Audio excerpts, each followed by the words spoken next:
Hi guys, welcome back to my channel. It's Rog here once again, and today I'm going to be cooking a really special recipe. It's a traditional English jam roly-poly, and it's special because it's taken from a book that I own that was passed down to me from my mum. And here it is. This is the very book. You can see how old it is, can't you? Very, very old. Very cherished too. Now, she won this book in a baking competition in 1962. Very proud of it, she was too. So this is why she was so proud. It's a very famous book, Mrs. Beeton's, all about cookery. So for this recipe we're going to need 1 ounce of caster sugar, 3.5 fluid ounces of cold milk, 6 ounces of self-raising flour, 3.5 ounces of suet, and 2 teaspoons of baking powder. And of course some jam. Now I'm going to use strawberry, but you know, you can use whatever jam you like. So into a large mixing bowl we go with all of our ingredients. There we go, there's the flour, there's the suet, there's our caster sugar and baking powder. Get everything mixed together, and then we're going to add our cold milk. There we go. In that goes. And we're going to mix this together until we've got sort of quite a sticky dough, if you like. I'm going to finish it off by hand, and it'll end up looking like this.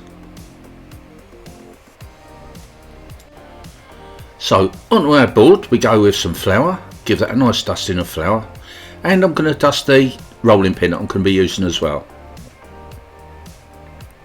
There we go, a little bit of flour on the top, we don't want it sticking. Now we're going to roll this out and try as best we can to get a rectangle. So I'm going to work it like this, just give it a little tuck in by hand every now and again, and keep it as much of a rectangle as possible.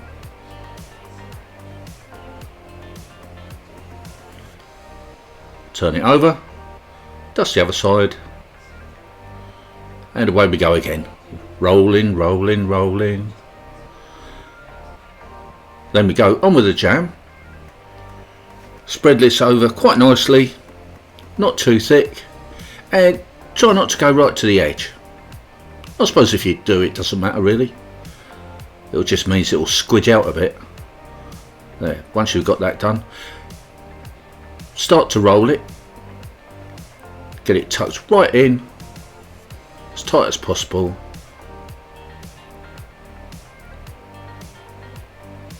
Roll it all the way down to the very end.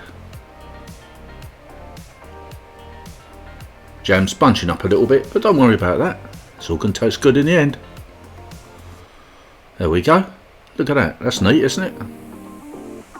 Perfect.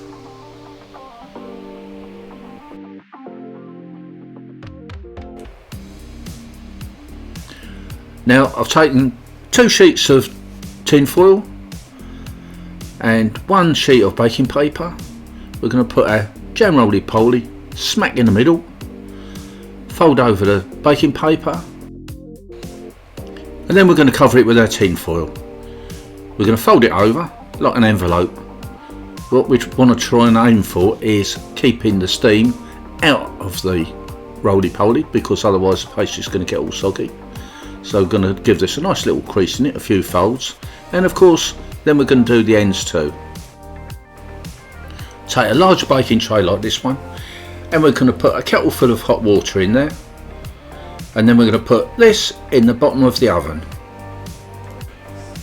to make a giant steamer, if you like. So there's our water in the bottom, it's already hot, so it hasn't got to be heated up by the oven, and there's our jam roly-poly sitting nicely over the top. Close the oven door, and of course it's a giant steamer, and we're going to steam this for 1¼ hours at gas mark 4. Then this is what you've got, a beautiful jam roly-poly. Whoa, that looks good. Oh yeah.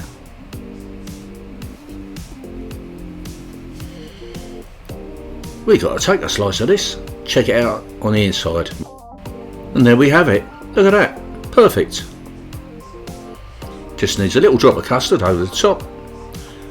And then we can crack on with our taste test.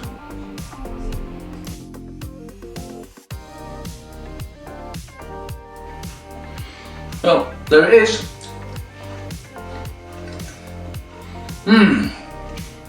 That is so good. Took a long time to steam, but well worth the wait. Please try this recipe for yourself. It's so easy, and so tasty, and so cheap. Thanks for watching, guys. See you all again next time, and bye for now.